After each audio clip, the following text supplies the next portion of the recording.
നമ്മുടെ ഇന്നത്തെ ബ്രേക്ക്ഫാസ്റ്റ് കണ്ടാലോ. അപ്പം നമുക്കിന്ന് പൂരിയാണ്. പൂരിയുടെ കൂടെ നമ്മൾ വെജിറ്റബിൾ കറിയാണ്. അപ്പോൾ വെജിറ്റബിൾ എന്ന് പറഞ്ഞാൽ ഒരുപാട് സാധനങ്ങളൊന്നുമില്ല ഗൈസ്. നമ്മൾ കുറച്ച് കിഴങ്ങും സവാളയും തക്കാളിയും മാത്രം ഇട്ടുള്ള ഒരു കറിയാണ് വെച്ചിരിക്കുന്നത്.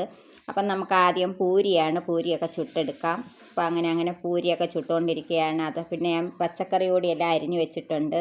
അപ്പോൾ ഇനി ഇതൊന്ന് വഴറ്റിയെടുക്കണം. അപ്പോൾ അതിന് വേണ്ട മസാലയൊക്കെ ഇട്ട് കൊടുത്തൊന്ന് ഇളക്കിയ ശേഷം നമ്മൾ അരിഞ്ഞു വെച്ച വെജിറ്റബിൾ കൂടി ഇട്ട് കൊടുത്തു. എന്നിട്ട് നമ്മൾ കുക്കറിനകത്ത് എല്ലാം അടച്ച് വെച്ചിട്ടുണ്ട്. അപ്പം 2-3 വിസിൽ വന്നതിന് ശേഷം അത് മാറ്റി വെക്കണം. അപ്പം നമ്മുടെ പൂരിയൊക്കെ റെഡി ആയിട്ടുണ്ട്. അപ്പം നമ്മുടെ കറിയും റെഡിയായി.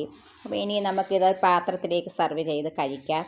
അപ്പോൾ പൂരിയൊക്കെ എടുത്ത് വെച്ചു. ഇനി കറി കണ്ടോ ഗൈസ്, കിഴങ്ങൊക്കെ വെന്തങ്ങ് ചേർന്നിട്ടുണ്ട്. നല്ല അടിപൊളി ഒരു കറിയാണിത്. അപ്പോൾ ഇത് കറിക്കൊരു കിഴങ്ങൊക്കെ വെന്ത് കഴിഞ്ഞപ്പോൾ ഒരു നല്ല അടിപൊളി ഒരു മണമുണ്ട്.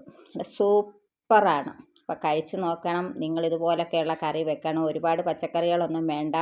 ഇങ്ങനെ കിഴങ്ങും സവാളയും തക്കാളിയും കൂടി ഇട്ട് ഇതുപോലൊരു കറിയൊക്കെ വെച്ച് പൂരിയോ ചപ്പാത്തിയോ ഒക്കെ ഉണ്ടാക്കി നിങ്ങളും ഇതുപോലൊക്കെ നോക്കണം ഗൈസ്.